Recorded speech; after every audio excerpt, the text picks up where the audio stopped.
शिक्षा और संस्कृति की आवाज जानी पहचानी उत्तराखंड मुक्त विश्वविद्यालय आपके लिए लेकर आया है 91.2 एफएम पर बदलते शहर की धड़कन हेलो हल्द्वानी। हेलो हल्द्वानी एक सामुदायिक रेडियो है और इस रेडियो को 91.2 मेगाहर्ट्ज की फ्रीक्वेंसी पर आप तक लेकर आता है आपका अपना उत्तराखंड मुक्त विश्वविद्यालय।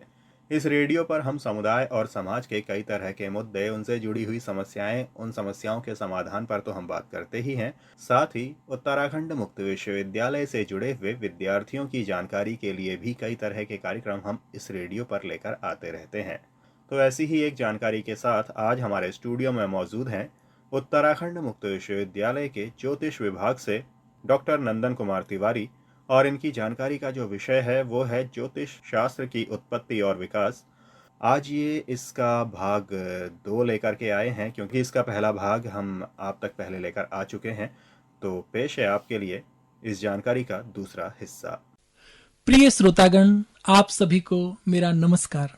मैं डॉक्टर नंदन कुमार तिवारी उत्तराखंड मुक्त विश्वविद्यालय के ज्योतिष विभाग में असिस्टेंट प्रोफेसर हूं और आप सभी के लिए ज्योतिष शास्त्र की उत्पत्ति एवं उसके विकास इस विषय का भाग 2 पे आज चर्चा करने के लिए पुनः उपस्थित हुआ हूं। मित्रों, आज के इस चर्चा के पूर्व हमने यह आपसे चर्चा की थी कि ज्योतिष शास्त्र की उत्पत्ति कैसे हुई और उसका विकास कैसे हुआ। आज हम पुनः कालक्रम के आधार पे, कालखंड के आधार पे, विभिन्न कालखंडों के आधार पे ज्योतिष शास्त्र की स्थिति क्या थी उस पे चर्चा करेंगे। तो मित्रों, यदि हम कालक्रम के आधार पे बात करेंगे तो सबसे पहला जो काल आएगा वह प्राग वैदिक काल है, जिसको कतिपय आचार्यों ने अंधकार युग की भी बात की है, लेकिन मैं अंधकार युग को न कह करके उसको प्राग वैदिक काल के रूप में आप सभी को बतला रहा हूँ, क्योंकि मेरा मानना है कि अंधकार युग जैसा चीज कोई ज्योतिष शास्त्र के साथ कभी न हुआ था न कभी होगा। यह मेरा अपना व्यक्तिगत मत है। तो प्राग वैदिक काल के समय हमारे जो ऋषिगण थे वह अपने अतीन्द्रिय ज्ञान शक्ति के आधार पे वह जो भौतिक स्थिति है, आकाशीय स्थिति है, पिंडों की जो स्थिति है, उसके प्रभाव हैं, उसकी जो गति है, उसका जान लेते थे। अतीन्द्रिय ज्ञान शक्ति के लिए वह यज्ञ किया करते थे और यज्ञ करने के लिए जो उत्तम मुहूर्त का काल निर्धारण किया जाता था वह ज्योतिष शास्त्र के माध्यम से ही किया जाता था। उस उत्तम कालखंड में यज्ञादि कार्य संपादित करके और उससे, उस यज्ञ से जो उत्पन्न शक्तियां होती थी, उन्हीं शक्तियों के आधार पे ऋषिगण जो है अनुसंधान करके नवीन नवीन तथ्य लोक कल्याण के लिए उपस्थापित करते थे। तो ऋषियों का कालखंड था प्राग वैदिक काल। मित्रों, यह सभी आप सबको जानना चाहिए कि प्राग वैदिक काल की जब हम बात करेंगे तो प्राग वैदिक काल का मतलब ऋषियों का काल, प्रवर्तकों का काल।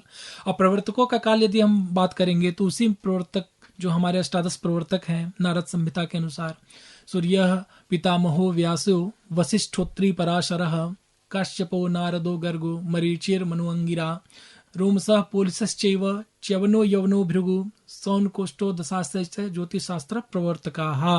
तो यह जो अष्टादश प्रवर्तक हुए हैं, सूर्य हैं, पितामह हैं, व्यास हैं, वशिष्ठ हैं, अत्रि हैं, पराशर हैं, नारद हैं, गर्ग हैं, मरीचि हैं, मनु हैं, अंगिरा है, रोमस है, लोमस है, च्यवन है, यवन है, भृगु हैं और शौनकादि ऋषि हैं। यह सभी जो प्रवर्तक हैं यह अपने अतीन्द्रिय ज्ञान शक्ति के आधार पे यज्ञादि कर्म द्वारा उत्पन्न जो शक्तियां हैं उस शक्ति के आधार पे आकाशीय और भौतिक, है ना, भौतिक जगत की भी स्थितियों को, उसकी गति को, उसके प्रभावों को और आकाशीय ग्रह नक्षत्र आदि पिंडों के गति स्थिति और उसके प्रभाव आदि का भी निरूपण वह सम्यक तय कर लेते थे और उसी स्थिति के अनुसार वह लोक कल्याण के लिए कार्य करते रहते थे। उसी में उनका निरंतर समय व्यतीत होता था। यह प्रागवैदिक काल की स्थिति थी। तो ज्योतिष भी उस समय, ज्योतिष के जो तीनों स्कंद हैं, प्रधान 3 स्कंद, सिद्धांत है, संहिता है और होरा है, वह तीनों अपने अपने रूप में प्रस्फुटित हो चुका था। प्रागवैदिक काल के पश्चात जो अगला कालखंड है वह वैदिक काल के नाम से जाना जाता है। और वैदिक काल में भी यदि हम बात करें तो ऋग्वेद, यजुर्वेद, अथर्ववेद, सामवेद, यह 4 वेद हैं। यह आप सबको विदित ही है। तो ऋग्वैदिक काल में क्या था ज्योतिष की स्थिति, तो ऋग्वेद में भी हम देखेंगे तो उसमें भी हमें ज्योतिष शास्त्र का उल्लेख मिलता है। उसमें कारिका मिलती है ना, कि कितनी कारिकाएं थी ऋग ज्योतिष में, इसका उल्लेख हमें उसमें मिलता है। तो करीब करीब 36 कारिकाएं यजुर्वेद में हमें प्राप्त होती हैं।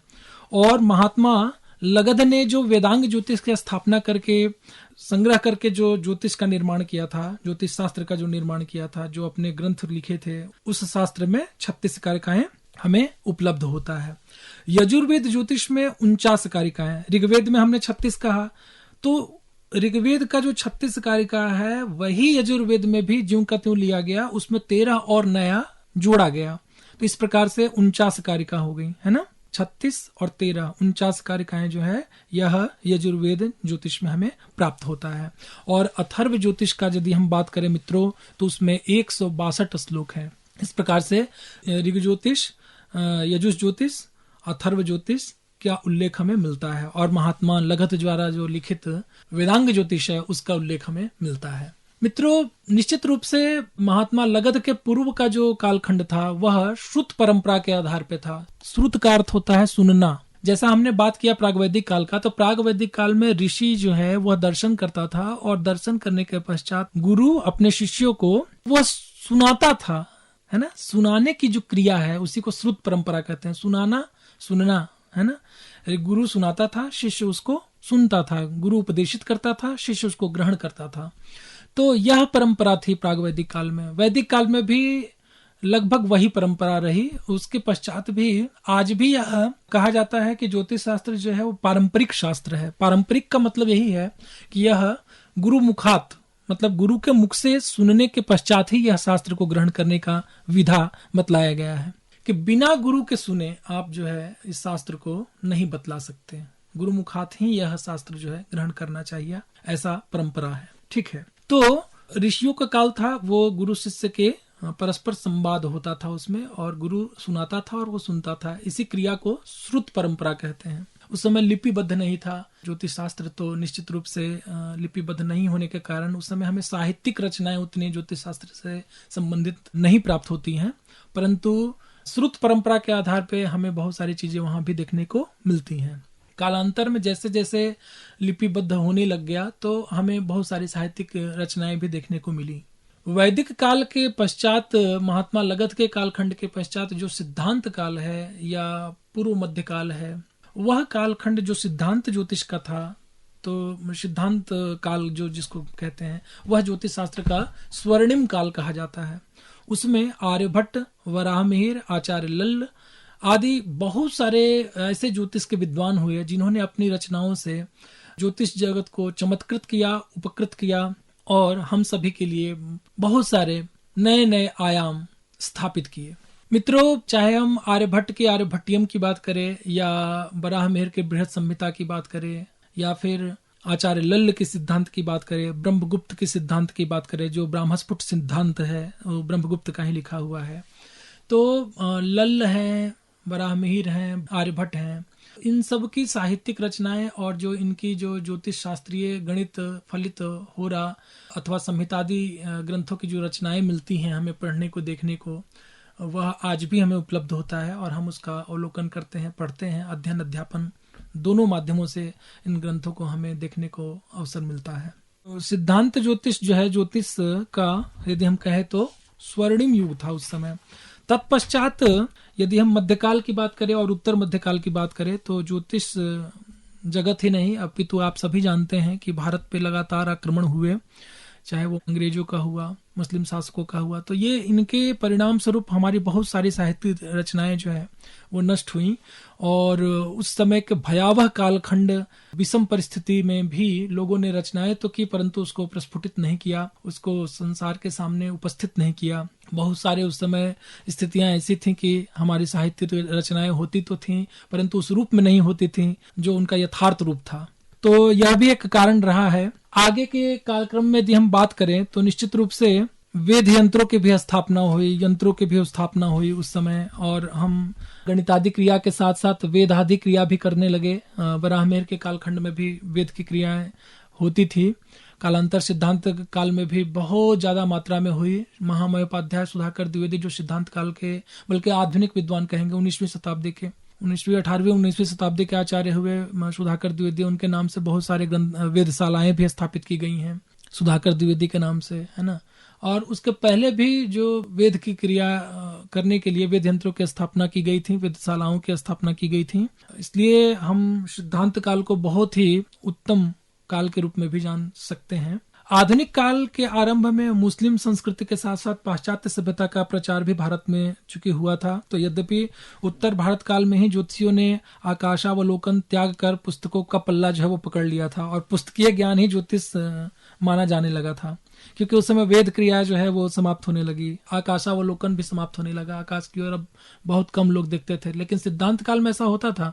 वराहमिहिर, लल्ल, ब्रह्मगुप्त, भास्कराचार्य, आर्यभट्ट इत्यादि जो विद्वान हुए थे, तो उस समय अपने अपने कालखंडों में वो निरंतर आकाशीय अवलोकन करते थे और ग्रहों की जो उसकी स्थिति है, उसकी गति है, उसका जो भगण पूर्ति काल है, उसका भी वो निरंतर अभ्यास करते रहते थे और उसके अनुसार ही जो है वो गणित आदि क्रिया भी करते थे। तो यह सिद्धांत काल में तो होता था, परंतु आधुनिक काल में यह इसका ह्रास हुआ और उत्तरोत्तर ह्रास होने के कारण जो है आधुनिक काल में ज्योतिष हमें उस रूप में नहीं मिला जैसा कि वह सिद्धांत काल खंड में था। सत्य तो यही है कि भास्कराचार्य के पश्चात मुस्लिम राज्यों के कारण हिंदू धर्म, संपत्ति, साहित्य और ज्योतिष आदि विषयों की उन्नति पर पहाड़ गिर पड़े, जिससे उक्त विषयों का विकास रुक गया। कुछ धर्मांध सांप्रदायिक पक्षपाती मुस्लिम बादशाहों ने संप्रदाय के मद में चूर होकर भारतीय ज्ञान विज्ञान को नष्ट करने में लेश मात्र भी संकोच नहीं किया। तथापि उसकी धारा शाश्वत रूप में संप्रत्यावत गतिमान है।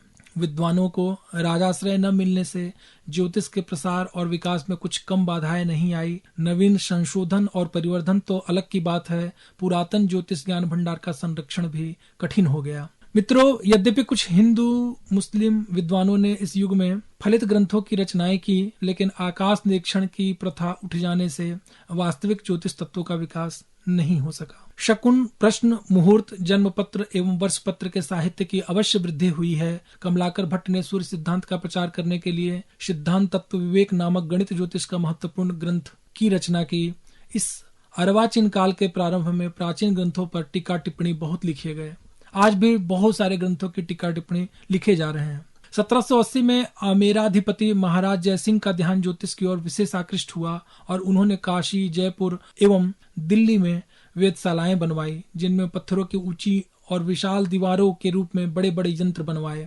स्वयं महाराज जयसिंह इस विद्या के प्रेमी थे। इन्होंने यूरोप की प्रचलित तारा सूचियों में कई त्रुटियां बताई तथा भारतीय ज्योतिष के आधार पर नवीन सारणियां तैयार कराई।